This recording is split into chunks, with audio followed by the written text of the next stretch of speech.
రాజ్యసభ ఎన్నికల్లో పోటీపై చంద్రబాబు సంచలన నిర్ణయం. రాజ్యసభ ఎన్నికల్లో పోటీపై టీడీపీ అధినేత మాజీ సీఎం చంద్రబాబు సంచలన నిర్ణయం తీసుకున్నారు. ఈ నెల చివరిలో 3 స్థానాలకు జరగబోయే రాజ్యసభ ఎన్నికల్లో పోటీ చేయడం లేదని ఆయన ప్రకటించారు. ఈ మేరకు పోటీపై టీడీపీ నేతలకు బాబు క్లారిటీ ఇచ్చారు. కాగా గత కొన్ని రోజులుగా బలం లేకపోయినప్పటికీ టీడీపీ రాజ్యసభ ఎన్నికల్లో పోటీ చేస్తోందని వార్తలు వినిపించాయి. టీడీపీ సీనియర్ నేత బుచ్చయ్య చౌదరి సైతం రాజ్యసభ ఎన్నికల బరిలో తెలుగుదేశం పార్టీ ఉంటుందని తెలిపారు. ఈ క్రమంలో రాజ్యసభ ఎన్నికల్లో పోటీపై తెలుగుదేశం పార్టీ శ్రేణుల్లో గందరగోళం నెలకొంది. బలం లేకపోయినప్పటికీ ఎలా పోటీ చేస్తారని కన్ఫ్యూజన్ నెలకొంది.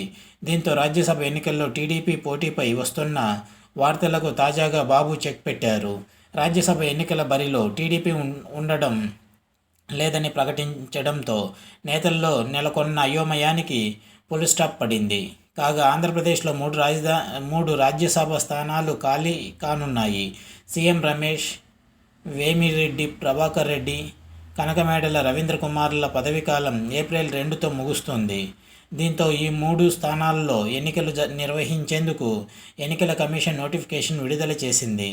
ఈ నెల 15 వరకు నామినేషన్ల దాఖలుకు చివరి తేదీ కాగా ఫిబ్రవరి 27వ తేదీ ఉన్న 3 స్థానాలకు ఎన్నికలు జరగనున్నాయి. ప్రస్తుతం అసెంబ్లీలో ఎమ్మెల్యేల బలాబలాలు ప్రకారం 3 స్థానాలు అధికార వైసీపీకి దక్కనున్నాయి. సీఎం జగన్ ఇప్పటికే 3 రాజ్యసభ అభ్యర్థులను ప్రకటించారు.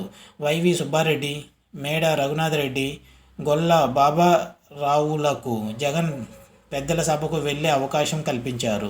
ఈ మేరకు 3 నామినేషన్లు దాఖలు చేశారు. వైసీపీకి 155 మంది ఎమ్మెల్యేలు ఉండడంతో వీరి ఎన్నిక ఏకగ్రీవం కానుంది. ఇది రాజ్యసభ పైన టీడీపీలో ఉన్న గందరగోళం.